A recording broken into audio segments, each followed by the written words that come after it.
ప్రభునందు ప్రియమైన నా దేవుని బిడ్డలారా, క్రీస్తుకు పూర్వము 1000 సంవత్సరాల కిందట దావీదు మహారాజు యేసు ప్రభు ప్రేమను రాశాడు. సకల మానవాళి కూడా పాపం అనే చెరలో ఉన్నారని ఈ వచనాలలో మనం చూడవచ్చు. చెరసాలలో ఉన్న వారి మూలుగులను వినుటకు, చెరసాల అంటేనే మనకు బందీకాడగా మనకు కనబడుతుంది. మానవుడు పాపముతో కొట్టుమిట్టాడుతూ పాపం అనే బంధకాల మధ్యలో అల్లాడుతూ పాపపు కట్ల చేత కట్టబడి నెమ్మది లేని జీవితాన్ని జీవిస్తున్నటువంటి వ్యక్తిగా మనం పరిగణించవచ్చు, గమనించవచ్చు. మునుగుతా ఉన్నాడు పాపము నుంచి విడుదల పొందడానికి. మానవుడు ఎన్నో జపాలు, తపాలు, వ్రతాలు, ఉపవాసాలు, యజ్ఞ యాగాలు చేస్తున్నాడు. పాపం పోవాలంటే పరిశుద్ధమైన దేవుని యందు మనం నమ్మకము ఉంచాలి. గుడ్డివానికి దారి చూపాలి అంటే చూపున్నవాడు కావాలి. అలాగే పాపములో తినుచు త్రాగుచూ జీవిస్తూ పాపములో మరణించే మానవాళిని రక్షించాలంటే పరిశుద్ధమైన దేవుడు కావాలి. ఎవరండి దేవుడు?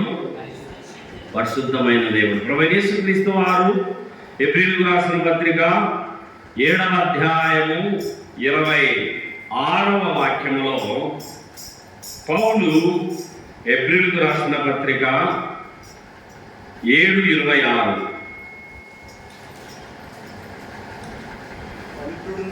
పవిత్రుడును నిర్దోషియు నిష్కల్మషుడును పాపులను చేరక ప్రత్యేకముగా ఉన్నవాడును ఆకాశ మండలము కంటే మిక్కిలి ఎచ్చైన వాడునైన ఇట్టి ప్రధాన యాజకుడు మనకు సరిపోయిన వాడు. యేసు ప్రభువు ఎలాంటి వాడు ఇక్కడ పౌలు రాస్తున్నాడు? ఆయన పవిత్రుడు. యేసు ప్రభు ఎవరండి? పవిత్రుడు. రెండవదిగా నిర్దోషి, దోషము లేనివాడు, పాపం అంటనివాడు, దోషము లేనివాడు, నిష్కల్మషుడు, కల్మషము లేనివాడు, కల్మషం అంటకుండా బ్రతికినవాడు, పాపులలో చేరక ప్రత్యేకముగా ఉన్నవాడు. ఆయన పుట్టుక పవిత్రం, ఆయన ఆహారం పవిత్రం, ఆయన జీవితం పవిత్రం, ఆయన నడక పవిత్రం, ఆయన జీవిత యాత్ర అంతటిలో కూడా పవిత్రంగా జీవించాడు. ఆయన పవిత్రుడు, నిర్దోషి, నిష్కల్మషుడు, పాపులను చేరడక పరిశుద్ధముగా బ్రతికినవాడు. కనుక మనం గమనించినట్లయితే మన దేవుని గొప్పతనాన్ని పౌలు ఇక్కడ మహాభక్తుడు రాస్తున్నాడు. పరిశుద్ధ పరిశుద్ధ పరిశుద్ధ ప్రభువా, వరదూతలైనా వర్ణింపగలరా, జనక కుమారాత్మలను ఏకదేవా, జనక కుమారాత్మలను ఏకదేవా, ఘన మహిమ చెల్లును ధనరా నిత్యముగా, ఘన మహిమ చెల్లును, ఘన మహిమ చెల్లును, ఘన మహిమ చెల్లును ధనరా నిత్యముగా. పరిశుద్ధ పరిశుద్ధ పరిశుద్ధ ప్రభువా, వరదూతలైనా వర్ణింపగలరా. ఆయన పవిత్రుడు, ఆయన నిర్దోషి, ఆయన నిష్కల్మషుడు, ఆయన పాపులలో చేరక ప్రత్యేకముగా ఉన్నవాడు. అందుకే దావీదు మహారాజు చావునకు విధింపబడిన వారిని విడిపించుటకు, మనిషికి మరణ భయం, ప్రతి మనిషిని మరణ భయం పట్టి పీడిస్తూ ఉంది. అదే ఎబ్రీయులకు రాసిన పత్రిక 2:14, పౌలు ఎబ్రీయులకు రాసిన పత్రిక 2:14,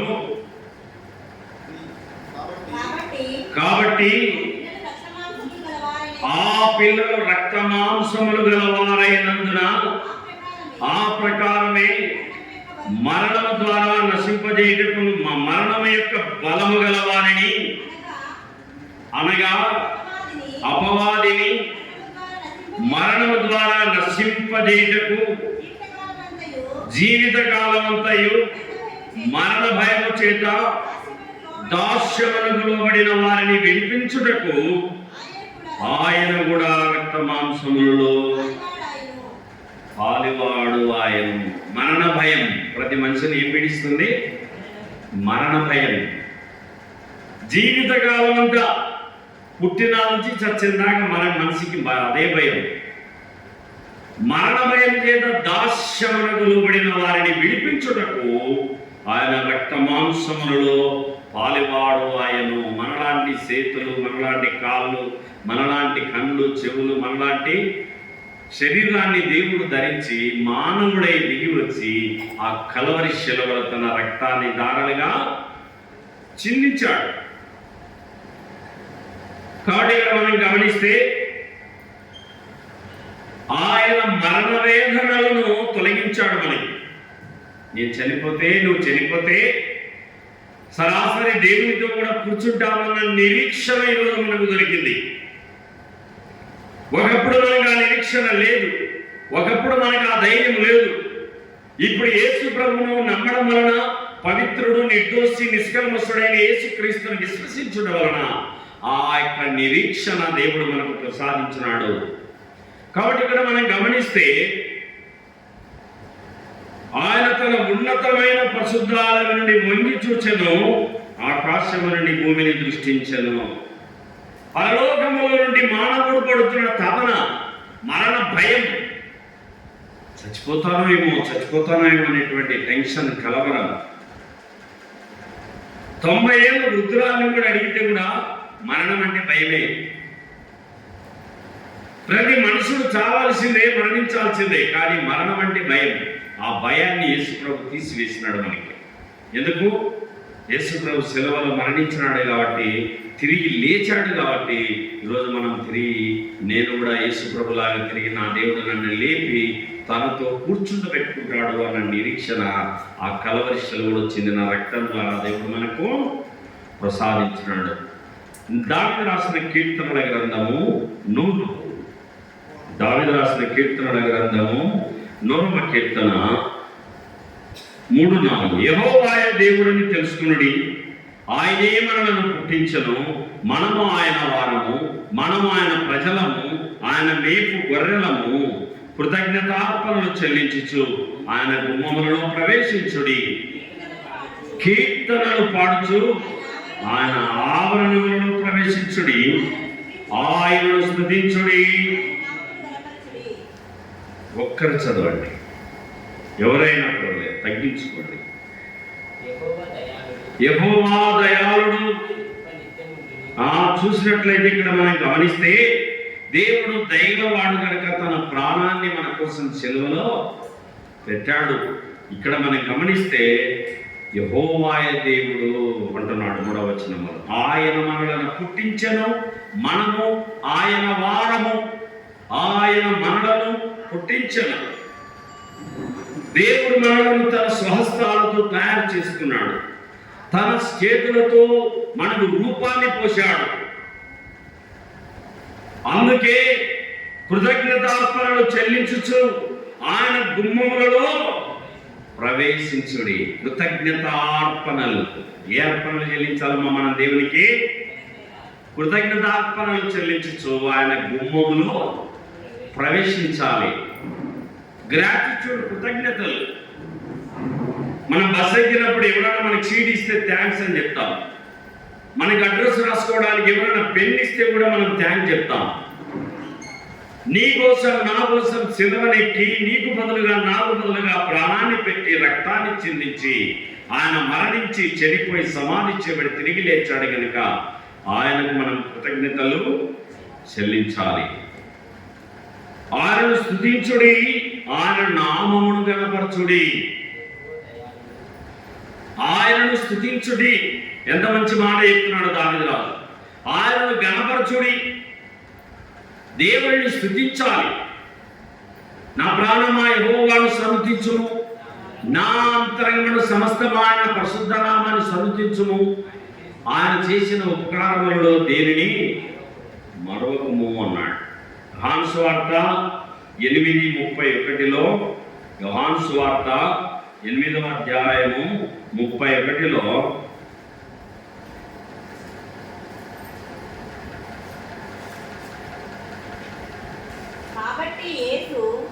కాబట్టి యేసు తనను నమ్మిన యూదులతో, మీరు నా వాక్యమందు నిలిచిన వారైతే నిజముగా నాకు శిష్యులై ఉండి సత్యమును గ్రహించెదరు, అప్పుడు సత్యము మిమ్మల్ని స్వతంత్రులుగా చేయునని చెప్పగా. సత్యము మనం ఏసే మార్గం, సత్యం, జీవం. ఆ సత్యము మిమ్మల్ని ఏం చేసింది? నన్ను నిన్ను స్వతంత్రులుగా చేసింది. పాప దాస్యపు కట్లను విడిపించింది. పాపముతో అపరాధముల చేత చచ్చిన మనలను ఆయన క్రీస్తుతో కూడా మనలను బ్రతికించాడు.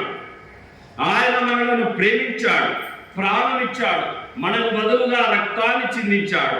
చిందించిన ఆ రక్తములో నిన్ను నన్ను శుద్ధి చేసి నిన్ను నన్ను కడిగి పరిశుద్ధపరిచాడు. కాబట్టి వచనాలను మనం గమనించవచ్చు. అదే వచనాలలో ప్రభువైన యేసుక్రీస్తు ప్రేమ సందేశాలు మనం చూడవచ్చు. సత్యము మిమ్మల్ని స్వతంత్రులుగా, దేవుడు మనల్ని స్వతంత్రులుగా చేశాడు.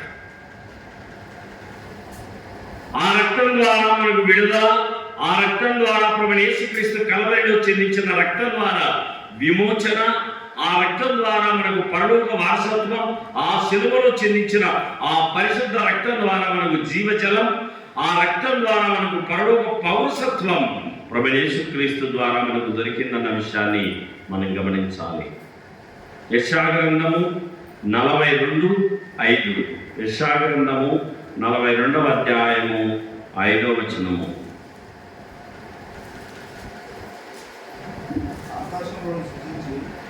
ఆకాశములను సృజించి వాటిని విశాలపరిచి భూమిని అందులో పుట్టిన సమస్తమును పరచి దాని మీదనున్న జనులను, ప్రాణమును, దానిలో నడుచు వారికి జీవాత్మనిచ్చుచున్న దేవుడైన యెహోవా ఇలాగ సెలవిచ్చుచున్నాడు. గుడ్డి వారి కన్నులు తెరుచుటకును, బంధింపబడిన వారిని చెరసాలలో నుండి వెలుపలికి తెచ్చుటకును, చీకటిలో నివసించు వారిని బందీ గృహములో నుండి వెలుపలికి తెచ్చుటకును యెహోవానగు నేనే నీతి విషయములో నిన్ను పిలిచి. ఈ వచనాలలో యేసు ప్రభు ప్రేమ కనబడతాడు. దేవుని ప్రేమ సందేశము ఈ వచనాలలో మనకు అర్థమైతా ఉంది. చెవిగలవాడు వినుగాక, ఆత్మ సంగములతో చెప్పుచున్న ఈ మాటలు చెవిగలవాడు విని అర్థం చేసుకునుగాక. ఈ వచనాలలో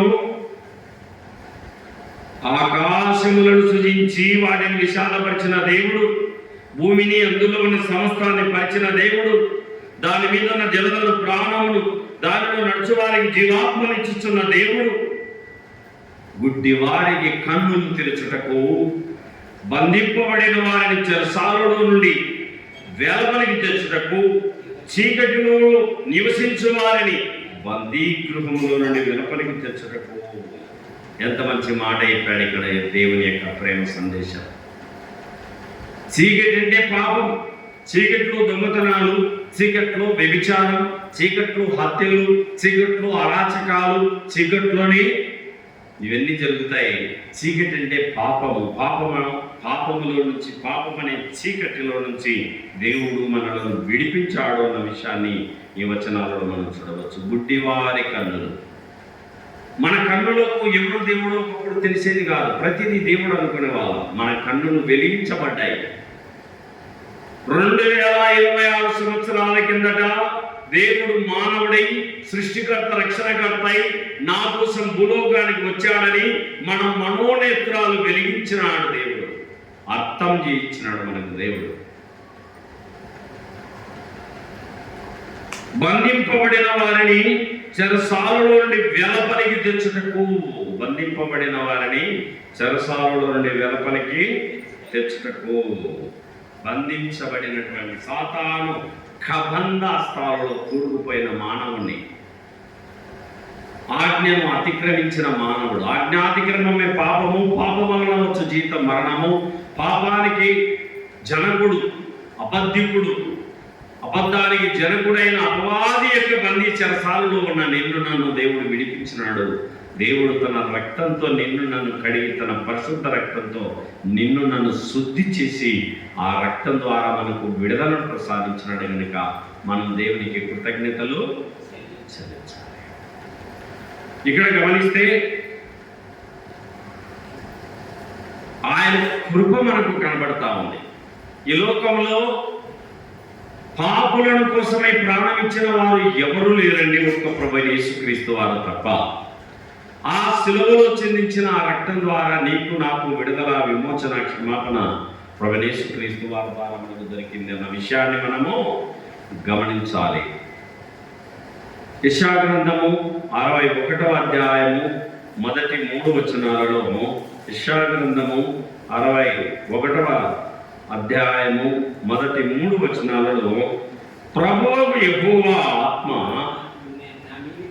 నా మీదికి వచ్చి ఉన్నది, దీనులకు స్వార్థమానం ప్రకటించుటకు, యెహోవా నన్ను అభిషేకించెను, నలిగిన హృదయము గల వారిని దృఢపరచుటకును, చెరలో ఉన్న వారికి విడుదలను, బంధింపబడిన వారికి విముక్తిని ప్రకటించుటకును, యెహోవా ఇతవస్త్రమును మన దేవుని ప్రతిదండన దినమును ప్రకటించుటకును, దుఃఖాక్రాంతులందరినీ ఓదార్చుటకును, సియోనులో దుఃఖించు వారికి ఉల్లాస వస్త్రములు ధరింపచేయుటకును, బూడిదకు ప్రతిగా పూదండను, దుఃఖానికి ప్రతిగా ఆనంద తైలమును, భారభరితమైన ఆత్మకు ప్రతిగా స్తుతి వస్త్రమును వారికిచ్చుటకు నన్ను.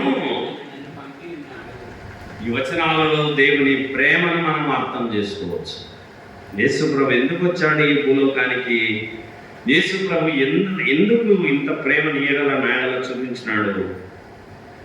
నలిగిన వారికి, నలిగిన హృదయం గల వారిని దృఢపరచుటకు, చెరలోనున్న వారికి విడుదల, బంధింపబడిన వారికి విముక్తిని ప్రకటించుటకు, దుఃఖాక్రాంతులను ఓదార్చుటకు, సియోనులో దుఃఖించు వారికి ఉల్లాస వస్త్రాలు ధరింపజేయుటకు, బూడిదకు ప్రతిగా పూదండనిచ్చుటకు, దుఃఖానికి ప్రతిగా ఆనంద తైలమునిచ్చుటకు, భారభరితమైన ఆత్మకు ప్రతిగా స్తుతి వస్త్రాన్ని ఇచ్చుటకు మన ప్రభువు పంపబడి ఉన్నాడు.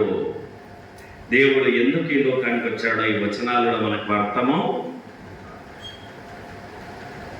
నెమ్మది లేని మన బ్రతుకులలో, శాంతి సమాధానం లేని మన బ్రతుకులలో, చెడిపోతే ఎక్కడికి వెళ్తామో నిరీక్షణ లేని మన జీవితాలలో దేవుడు ఒక నిరీక్షణ ఇచ్చినాడు. ఒక శుభప్రదమైనటువంటి సమాధాన బంధాన్ని ఆ కలవరి శిలువలో చెందించిన రక్తము ద్వారా దేవుడు మనకు ప్రసాదించినాడు. నలిగిపోతున్న నిన్ను నన్ను బలపరచడానికి వచ్చిన దేవుడు. అక్కడే రాయబడింది చూడండి, బూడిదకు ప్రతిగా పూదండ, దుఃఖానికి ప్రతిగా ఆనంద తైలం. ఇంత మంచి మాటలు కొన్ని వేల సంవత్సరాల కిందటే యెషయా ప్రవక్త దైవజనుడు పుడతాడని, యేసుప్రభు లోకానికి వస్తాడని, మానవాళికి విడుదలనిస్తాడని, పాపము నుంచి విముక్తినిస్తాడని, దుఃఖానికి ప్రతిగా ఆనందాన్ని ఇస్తాడని, బూడిదకు ప్రతిగా పూదండనిస్తాడని, భారభరితమైన ఆత్మకు ప్రతిగా స్తుతి వస్త్రమునిస్తా ఇవ్వడానికి వస్తాడని ఆయన పంపబడతాడని కొన్ని వేల సంవత్సరాల కిందటే యెషయా ప్రవక్త రాశాడని మాటలు. దేవుని ప్రేమ ఎంత గొప్పది! ఆయన రాకపోతే, శిలువలో మరణించకపోతే మన పరిస్థితి ఏంటి? ఆయన శిలువలో రక్తం చిందించకపోతే మనం ఎక్కడికి వెళ్ళే వాళ్ళము? నరకానికి, ఆరని అగ్నిగుండానికి ఆహుతి అయిపోయేవారు. 103వ కీర్తన, దావీదు రాసిన కీర్తనలు 103, 12, 13. 103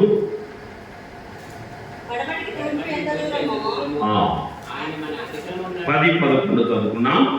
103, 10, 11.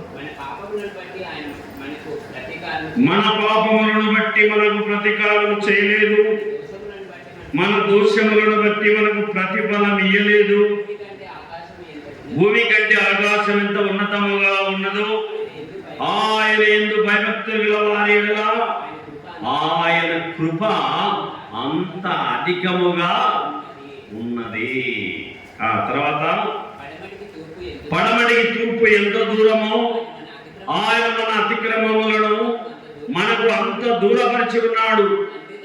తండ్రి తన కుమారుల యెడల జాలిపడినట్లు యెహోవా తన యందు భయభక్తులు గల వారి యెడల జాలి ఏం పడ్డాడని మన మీద జాలి పడ్డాడు. అయ్యో నా బిడ్డలు పాపములు పుడుతున్నారు, పాపాలు చేస్తున్నారు, పాపములు బంధకాల్లో ఉన్నారు, చెరసాల్లో ఉన్నారు, దుఃఖంతో ఉన్నారు, వేదనతో ఉన్నారు, నలిగిన మనసుతో ఉన్నారు, బలహీనమైనటువంటి మనసును కలిగి ఉన్నారనేటువంటి ఆలోచనతో దేవుడు ఏం చేశాడు?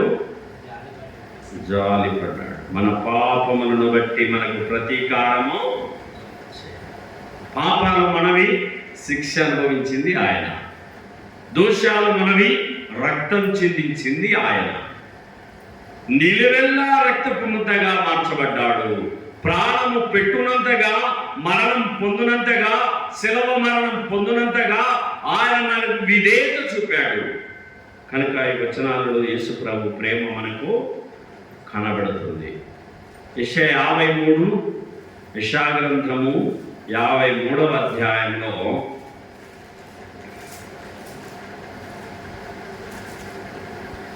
2వ వచనం, 2, 3, 4, 5, 6, 7. లేత మొక్కవలెను, ఎండిన భూమిలో మొలిచిన మొక్కవలెను అతడు ఆయన ఎదుట పెరిగెను. అతనికి స్వరూపమైన లేదు, అతను సొగసైనను లేదు. మనం అతని చూచి అపేక్షించినట్లుగా అతని యందు స్వరూపము లేదు. అతడు తృణీకరింపబడిన వాడు, ఆయన మనుషుల వలన విసర్జింపబడిన వాడును, వ్యసనాక్రాంతుడుగాను, వ్యాధిని అనుభవించిన వాడిగాను, మనసును చూడ నల్లని వాడుగాను ఉండెను. అతడు తృణీకరింపబడిన వాడు గనుక మనము అతనిని ఎన్నిక చెయ్యకపోతివి. నిశ్చయముగా అతడు మన రోగములను భరించను, మన వ్యసనములను వహించను. ఆయనను మొత్తబడిన వానిగాను, దేవుని వలన బాధింపబడిన వానిగాను, శ్రమనొందిన వానిగాను మనం అతనిని ఎంచితిమి. మన అతిక్రమ క్రియలను బట్టి అతడు గాయపరచబడెను, మన దోషములను బట్టి నలగగొట్టబడెను. మన సమాధానార్థమైన శిక్ష అతని మీద పడెను. అతడు పొందిన దెబ్బల చేత మనకు స్వస్థత కలుగుచున్నది. ఎంత మంచి మాటలు రాశాడు యెషయా ప్రవక్త. యేసు ప్రభు శిలువలో మరణించినటువంటి ఆ యొక్క బాధ అనుభవించిన విధానాన్ని ఎంత వర్ణించాడు, ఎంత చక్కగా వర్ణించాడండి యేసు ప్రభు ప్రేమను. ఇక్కడ దేవుడు యెషయా ప్రవక్త దేవుని ప్రేమను వివరంగా అర్థం చేయించినాడు మానవాళికి. ఎంత వేదనను అనుభవించాడో యేసు ప్రభు వారు ఈ అధ్యాయం చూస్తే అర్థమవుతుంది. యెషయా 53వ అధ్యాయం చూస్తే ఈ 2వ వచనములో అతడు స్వరూపమైనను సొగసైనా లేదు, అతని యందు స్వరూపం లేదు, అతడు తృణీకరించబడిన వాడు ఆయన. ఎంత బాధ అనుభవించినాడు. నీ సొగసు నా సొగసు బాగా ఉండాలని, మన ముఖం అందంగా ఉండాలని, మన చేతులు చల్లగా ఉండాలని యేసు ప్రభు తన చేతులలో మేకులు, తన తలపై ముళ్ళ కిరీటం, హృదయంలో పల్లెపోటు, కొరడా దెబ్బలను దేవుడు మన కోసం సహించి భరించిన వాడిగా మన ప్రభు యేసుక్రీస్తు వారు మనకు కనబడుతున్నాడు. అంతేకాదు మనుషుడు చూడనల్లని వాడుగాను, వ్యసనాక్రాంతుడుగాను, వ్యాధిని అనుభవించిన వాడిగాను ఉండేది. 4 నిశ్చయముగా అతడు మన రోగములను భరించను. ఏంటండి ఆ రోగం? పాపరోగం. ఏ రోగం? పాపరోగం. పాపం అంటే చెడ్డ మాటలు, చెడు చూపులు, చెడు ఆలోచనలు, చెడు క్రియలు, తినవద్దన్నది తినడం, చేయవద్దన్నది చేయడం, చూడవద్దన్నది చూడడం, ఇదే పాపం.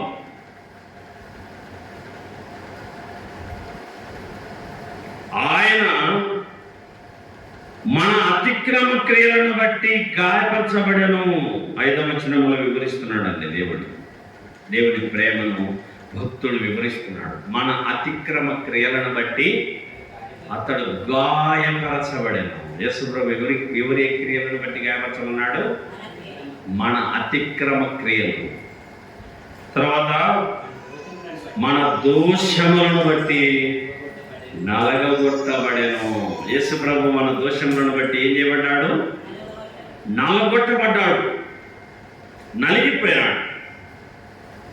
సిలువలో బలి అయినా దేవుని గొర్రె పిల్ల, విలువైనా నీ ప్రేమన్ వివరింతో శ్రేయస్సు. సిలువలో బలి అయినా దేవుని గొర్రె పిల్ల, నా పాప దోషముచే నే చాచి ఉండగని. మన పాప దోషాల చేత మనం ఏం చేయబడ్డాం? చనిపోయాం.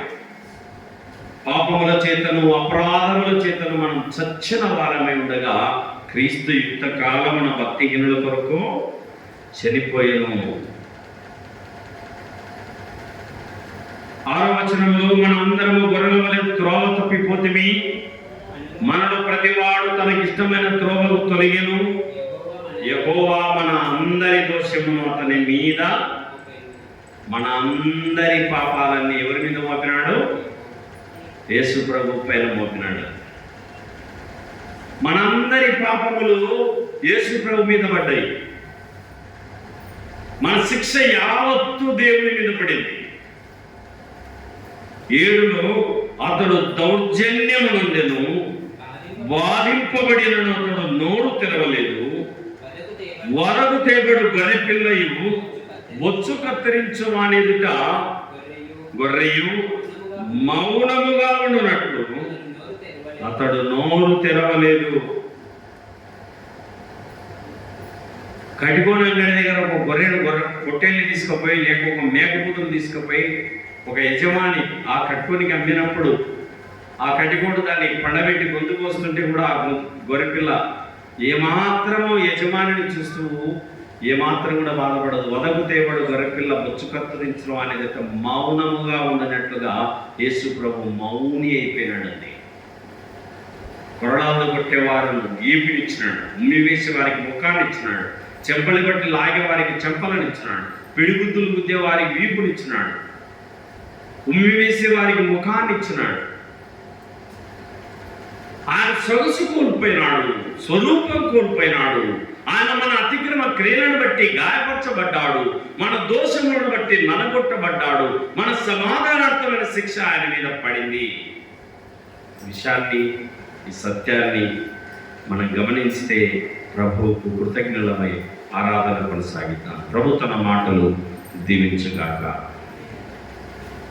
ప్రభు ఎలా ప్రాణం ఇచ్చాడో మనం ఈ వచనాలలో చూశాం. ఆయన మన అతిక్రమ క్రియలను బట్టి గాయపరచబడ్డాడు, మన దోషములను బట్టి నలగొట్టబడ్డాడు, మన సమాధానార్థమైన శిక్ష ఆయన మీద పడింది కనుక చెరలో ఉన్న వారికి విడుదల, బంధింపబడిన వారికి విముక్తి, దుఃఖానికి ప్రతిగా పూదండ, చింతకు బదులుగా ఆనంద తైలం దేవుడు మనకి ఇవ్వడానికి వచ్చినాడు. మన హితవస్త్రాన్ని తీసివేసి సంతోష వస్త్రాన్ని ఇచ్చాడు, దుఃఖాన్ని తీసివేసి ఆనంద తైలం ఇచ్చాడు. కనుక ఆయనకు కృతజ్ఞతలు చెల్లిస్తూ దేవుని ఆరాధిద్దాం. ప్రభు తన మాటలు దీవించుగాక. ప్రేమగల మా పరలోకపు తండ్రి, దయగల దేవా, ప్రాణము పెట్టునంతగా మమ్మల్ని ప్రేమించిన ప్రభువా, మా అతిక్రమ క్రియలను బట్టి గాయపరచబడ్డావు, మా దోషములను బట్టి నలుగొట్టబడ్డావు, మా సమాధానార్థమైన శిక్షని మీద వేసుకున్నావు. మరణం పొందినంతగా, శిలువ మరణం పొందినంతగా మమ్మల్ని ప్రేమించావు. చీకటిలో ఉన్న వారికి వెలుగునివ్వడానికి వచ్చావు, మరణంలో ఉన్న వారికి జీవాన్ని ఇవ్వడానికి వచ్చావు. పాపముల చేత, అపరాధముల చేత చచ్చిన మమ్మల్ని మీతో బ్రతికించడానికి నువ్వు మరణించి తిరిగి లేచినావు. దేవానికి కృతజ్ఞతలు. చీకటిలో ఉన్న మాకు ఆశ్చర్యకరమైన వెలుగునిచ్చావు, మరణములో ఉన్న మాకు జీవాన్ని ప్రసాదించావు, శాపములో ఉన్న మాకు ఆశీర్వాదాన్ని ప్రసాదించావు. నీవు వచ్చినా సరే, మేము ఈ లోకం విడిచినా సరే నీ రాజ్యంలో ఉంటామని శుభప్రదమైన ధైర్యాన్ని, నిరీక్షణనిచ్చావు. ఏమి ఇవ్వగలవు తండ్రి నీ ప్రేమకు? విరిగి నలిగిన మనసుతో హృదయపూర్వక ఆరాధన రక్షకుడైన యేసుప్రభు నామముందు సమర్పిస్తున్నాం పరలోకపు తండ్రి. ఆమేన్, ఆమేన్.